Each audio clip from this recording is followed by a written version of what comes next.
morning, good afternoon, good evening. That is Jack. I'm Conrad. This is the 45 match week 24. All matches in the books. Chelsea finishing their last match just an hour or so ago. But we start with Southampton and Wolves. And we didn't talk about Man United and West Brom. And that ended up being probably the biggest surprise of the weekend. But Maybe. Pedro Neto. Wow. Pedro Neto. Good. We talked about, we didn't talk about him in the build-up. It was in the back of my head as we were talking about him. I'm like, he's really, really good. He's 20 years old. Gets the match winner in the second half of 66 with the great move, coming in along the end line and just, I don't know how he fires that way, that angle, that much bend. I mean, it was just unbelievable. Yeah, I'm looking at Phil Foden's age right now because I've seen people. He's 20 years old. I believe Saka's 20 as well. Pedro Neto's 20. He's up there with them. Foden and Saka this season have separated themselves as different class in terms of the young English youngsters around. Maybe Curtis Jones has his name up there. I don't know. He doesn't get as much. He isn't talked about as much. Anyways, we're getting away from the point that Pedro Neto is very, very good, very, very good at the game of football, and he's only 20 years old. They love creating those four-letter word Portuguese players. Jota, Neto, Podence breaks that, but he's doing really well for them. This is huge for Wolves because they needed it, absolutely. It would have been huge for Southampton as well. They did not play too terribly. They didn't dominate. They edged the first half, had the goal. I think they'll be mad. Ings had a nice goal. It was a great goal. I think he'll be mad at the penalty that they conceded because, letter of the law, yes, it's a penalty. It blocked a shot on target with his arm outside of his body. But those always. But that hand was out. Yeah, and they talk about later on where the guy was sidelong to the ball and the ball came in and hit him on his arm, but his arm was going to hit his body regardless, right? So it's. I feel like actually, to the Premier League's credit, the handball rule has actually improved this season throughout. They've improved the implementation of it. Will it be perfect? No. Football is an imperfect game. What I am frustrated about is the offsides. Those, I think, they're terrible. We didn't talk about the Liverpool match against Leicester. That was as confusing as ever, where you have just a mess of limbs, and you're grabbing like the outside of one player's foot. You're grabbing one player's bicep. Anyways, we're getting away from the topic, which is that huge points for Wolves. Needed it. Moves them 12th on 30 points, just 1 point ahead of Southampton, who slipped to 13th. 6 straight They've losses. now lost 6 straight. Wolves winners of 2 of their last 5. Next up for them is home to Leeds Friday night. Southampton next up, home to Chelsea. And Chelsea, we'll talk about them here in a minute. I wonder, actually, is that a potential trap game for Chelsea, and is that a potential one? Keep saying that, and they just is that one you could come back with if you're Southampton? I'm not sure. I'm a little bit concerned about Southampton. I don't think they're relegation threatened at all, but they have been so ravaged by injury, and they're just still demoralized, I think, after that 9-0. But 6 straight losses, Hasselhoff's got to figure something out. Yeah. Arsenal Leeds. When Aubameyang gets those kind of opportunities, I mean, that front four, Odegaard, Bukayo Saka, Emil Smith-Rowe, and him, oh my goodness, they're good. And then you've got the 2 midfielders, Ceballos in this case, and Xhaka, who's been the mainstay, and he's been very, very good. That's a good, really, really good Arsenal side. They get the first hat trick in the Premier League for Aubameyang. Bellerin gets in the goals, but this was the 2 goals that Leeds got in the second half were consolation, nothing more. Yeah. I mean, this was not a 4-2. This was a 6-0 match. I mean, Arsenal, Leeds play like this. Great in their debut season. It can't continue into next year should they stay up, and I believe they will. They're strong enough to stay up, but my goodness, they're 11th now. Yeah. On 32, Arsenal 10th on 34. Arsenal have a lot of reason to be optimistic. They're only 6 off of Liverpool now, which is crazy to think about. I don't think they're anywhere close to that race. They're far too inconsistent. But when you see Smith-Rowe, Odegaard, and Saka, you're only mad that of that midfield 5, including Ceballos and Xhaka, 2 of them are on loan from Real Madrid. I think that's a little frustrating if you're an Arsenal fan. Good news, though, is Partey did not good news. Partey did not play, and he still did very well. You don't need him to be playing well. But imagine, I mean, him alongside Xhaka with that front four, or him in place of Xhaka with Ceballos. There's options, I think, for Arteta, and I think we'll harken back to when it used to be our most commonly used phrase: "What happens when you play a number 10?" Play a number 10. You've got both Smith-Rowe and Odegaard, and Odegaard looks phenomenal. He really does a good job of linking up the play. I'm interested in what happens with him in the summer if he makes another move to another club, because I don't know if Arsenal have enough in them to get top 4, and Odegaard is a top 4 Champions League level player. Oh, absolutely. It's interesting to say. I mean, I don't think that. Can they get top 4? Probably not, because there's just a lot of quality between them and the top. I mean, sitting on 34 points, that's eight off of 4th. Off Chelsea. I mean, but you look in between. You have Spurs, Villa, Everton, Liverpool, West Ham, and Chelsea. 6 teams that are between you and 6th place, and Leicester City ahead of them as well. 4th place. I think all of those sides have a better chance than you of getting top 4. And if that's contingent on how they have them playing, because I mean, yes. Well, they just win. Teams tend to look good against Leeds, though. Yeah, they do make entertaining matches for everybody involved. But, I mean, they are coming off of the last 3 being a draw, a loss to Wolves, and a loss to Aston Villa. So, yes, they turned up and scored goals, as they did against Southampton when they won 3-1, but they're far too inconsistent for my liking, as are Leeds. So, I think these are 2 sides who will be maybe kind of close to each other towards the end of the season, which is maybe not where Arsenal would want to be. But progress is progress. And they've got City at home coming up, so it'll be interesting to see if he plays that same front 4, if Partey's able to come back in the midfield alongside Xhaka, or they go with Ceballos and Xhaka again. But that'll be the test is, okay, was it just the Leeds effect, or can they do – I don't expect them to put 4 past City, certainly. Yeah. Nobody's done that, but I don't know. All right, Everton and Fulham. Everton continue to puzzle me. I said that at the wrap-up of the lead-in for this match. I don't understand that club. They were dominated from the get-go by Fulham here. 2-0, the brace for the 22-year-old in his first-ever Premier League start, Josh Maha. They've got Liverpool coming up. Liverpool are in their own tailspin right now, but that Merseyside derby.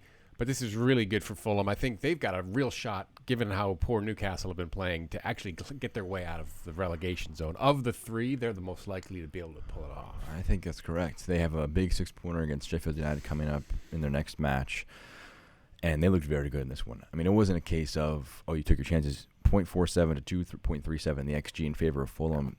That's dominant. And that's what happens when Maha gets 2 tap-ins from within 6 yards. And credit him for the great movement, the great positioning, and finding him. Yeah, because poacher. I remember during the halftime for NBC Sports, Danny Higginbottom said they'd be a mid-table side if they had a proper finisher.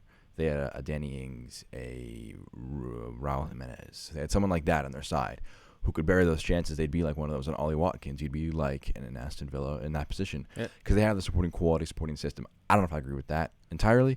I think they still have a lack of quality, but what this has shown me is that even if they do not escape relegation, Scott Parker has a future in the top division of management. And this is the kind of result you need to get if you want to save yourself. Talking about Sheffield United next, very similar bracket of opponents, very different in terms of quality and performance. I agree with you that if we're looking at a side who I think we favor to get out and chase Newcastle, which we also have Newcastle talk about in a little bit, it is this Fulham side. Now, their next few matches, I'm not sure how tough they are, but with Burnley next for them, actually, on Wednesday, before they face Sheffield United. So they have a chance to, I'm not saying those are 2 easy matches, but 6 points from those, 24 points. All of a sudden, Newcastle, you got a lot of heat right behind you. So very, very interesting. Well, Burnley aren't out of it either. I mean, they're only a point up on Newcastle. I mean, Burnley's next 2 matches are against Fulham and West Brom, so 6 points in those, and then you put a lot of distance between you and them. But drop points, lose those 2, then all of a sudden this opens up to be a much more interesting relegation battle, which right now it's shaping up to not be as interesting. West Ham, Sheffield United, speaking of those relegation-threatened clubs. So Rice, Diop, Fredericks all score their first goals of the year. This is just a stroll through the park for Hammers. They actually go ahead of Liverpool, 5th in the table on 42, behind Chelsea on goal difference. And yet United are still rooted to the bottom of the table, still 11 points. They are now 14 behind. And of those 3, they're not the one. I don't think they've got it. I think we are now 24 matches, right? They've played all 24 right now, and then from the remaining 14, you're expecting them to get 29 points? No, I don't think so. It's it's really tough to know where to look at with the Sheffield United team because they've been hit hard with injuries. It's affected their way to play, but fundamentally, this team has far too much talent, I think, to be on 11 points after 24, less than half a point a game. Less than half a point a game at 24. Like, we love Wilder. It's historically bad. We love Wilder, and they have 3 wins in, I think, their last 7 matches. They were getting better performances, as we said in the run-up, but not results. It is. Here's the thing: is the way I look at it is it's like they're sitting at in a group of friends talking, and they're so polite, and they're just waiting for their turn to talk. But everyone's really talkative that day, and they're just kind of talking. They're kind of waiting to just like butt in. They refuse to just kind of butt in and steal a performance.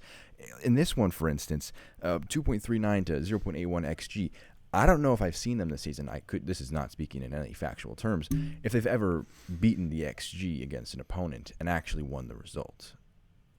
Let me rephrase that. They've been unfavored in terms of the xG and actually won the match. Because they just don't have those kinds of matches where they have a lack amount of chances and they get lucky. Now, there's also a case of making your own luck. They haven't been doing that. Now, can they make the Great Escape? I think they definitely can. But as we've mentioned, time is running out. You have 14 matches. And as you mentioned, 29 points. You need to get 2 points a match. That's tough. That's very, very tough. I mean, the schedule's not terrible, but they got Fulham coming up. As you mentioned, the way Fulham are playing, it's not necessarily good. And Fulham have one match in between, so... Maybe. The way you look at that is, all right, this is our 6-pointer to bring us back. Because, yes, Fulham are doing very well, but you can almost nearly have that deficit behind them should they not get points against Burnley. But there's been a lot of ifs with this Sheffield United team. They need to start getting some more concrete results. Because right now, I think their odds of staying in the Premier League are the lowest. Just because of their points and because of the performances. Because... they have not looked like they can steal results, and I think teams know that against them. They're not afraid of Sheffield United, which is unfortunate because Wilder's a very good manager. They have a lot of very good players. And should they get relegated, and they're the kind of team, actually, the last thing I'll say on them is they may actually make a bounce back from the championship. I think their players are not talked about enough. They're not cool enough almost to make the leap to other Premier League sides, and so they'll stay with them and they'll make a jump back to the Premier League very quickly. I don't know if that's an indictment on them or if that's just a credit to the fact that they've been able to, under the radar, have talented It's all players. scheme. It's all been scheme. Last thing I'll say on West Ham is very good for them because 5th place. I mean, you are in the top 4. Close to relegation. You're in the top 4 race right now. I have them in 18th place. I have them in 18th place. Where did I have Sheffield United? I have Sheffield United in 10th. I have them in 10th. Where did I have them? 14th, I think. Yeah, them 14th, yes. But yeah, this is big for West Ham because you're in a top 4 race. Honestly, you have more points than Liverpool. Take advantage of it. Move on. Don't be inconsistent. Take advantage of the frailties of other sides, and don't apologize for being oh my God, why are West Ham here? Just get there. This is where West Ham should be ultimately. They have Spurs next, so it'll see how Mourinho sets up for them. They've got their win, loss, win, draw, win. That's West Ham. Yes. All right. Last up, Chelsea and Newcastle. Giroud and Werner score in a very rapid period in that first half spell. 2-0 to Chelsea. Werner just happy to get a goal. He looked better in this match. Again, I think Tuchel was trying to figure out how to. I mean, that's an interesting, group up front with Olivier Giroud and Werner, right? I think good choice. Obviously, Tuchel knows what he's doing. Chelsea, one of those teams, along with West Ham, as you mentioned, that moved ahead of defending champions Liverpool, who seem to be giving up, according to Jurgen Klopp. But they are 4 behind United and Leicester. Newcastle now 17th on 25. No Callum Wilson makes that club very nervous. I'm nervous if I'm Toon and if Fulham continue that line of improvement. Me seeing Fulham, I'm saying Steve Bruce, maybe it's time to go. I think that they're getting far too close to they're flirting with relegation far too much. Yes, they have 2 wins in their last 5 against Everton and Southampton, which were very good performances. You scored goals, but you had Callum Wilson for those. I got United next. Which that's the matches between Newcastle and Man United always seem to be very weird. I think there was the 4-1 either earlier this year or last season, but then there was the time of the long staffs, which just kind of score goals against them for fun. So maybe that's a match where you can kind of steal some points. But fundamentally, how many teams above them can they look at them and say we are better than them on paper? without Callum Wilson. Palace maybe Because they have so many injuries, which Palace are, I don't think they're immune to this discussion either of relegation. They're only 4 clear of Newcastle, and with the amount of injuries that they have, they could really get in. If they get into a poor run of form, then they could be dragged into it. But Brighton are unbeaten their last 5. Burnley, 2 wins, 2 draws, a loss. Palace, 3 losses, 2 wins. And then they got Southampton, 4, 5, 6 straight losses. Yeah. I think, look, they have a lot of talent. I don't think they're going to get relegated, but they're getting far too close for comfort. I think they got to do something, because otherwise there are going to be some very happy teams in the Premier League this summer looking at a relegated Newcastle side and looking at the amount of talent that they have to just kind of pluck from for cut rate deals. For Chelsea, though, they look very good. Undefeated under Tuchel. Very good. Only goal they've conceded is an own goal from Rudiger. No opposition player scored against them. They have a real chance. They're playing Southampton next. They're really shaky. They should win that match. I think they will win that match. And I think they're looking at second place. I think the title's well out of the picture. They're 11 behind, with City having a game in hand as well. So that's just a victim of having Lampard not being removed earlier for Tuchel. And this is just a case of fresh manageritis. I'm waiting for the honeymoon to end. It's going to end lose eventually. For sure, but I don't know. I think he's that good of a manager. Seriously, I mean, world's better than Lampard, experientially, tactically, you name it, right? Yeah, that's a big deal. I think players also look to him, and I can imagine if I heard Thomas Tuchel telling me some tactical advice, maybe not footballing advice, I'd listen to him a bit more than Frank Lampard. Lampard, obviously a legend of the game, great player. Manager-wise, I'm not sure he's able to imprint on his players as effectively. Not as well, no. He doesn't have the skins that. And I think that the big improvement that they've had is getting more out of Timo Werner. Had the goal, as you mentioned. Crucial to get him more involved. Havertz, he's the next guy in the Tuchel project. Unfortunately for us American fans, Pulisic only playing around 80 minutes out of the 450 available. I think he will be more involved eventually. Injury risk. Injury risk as well. I'm hoping he gets to play in the Champions League match they have this week. So I'm excited about Chelsea. They're very good. Very good project going. Reinvigorated under Tuchel for sure. That'll do it for us for this Week 24 wrap-up. Jack, Conrad, this has been the 45. Please let us know what you think in the comments. Subscribe. Like us. Look for us on the Twitter at the 45. Take care now.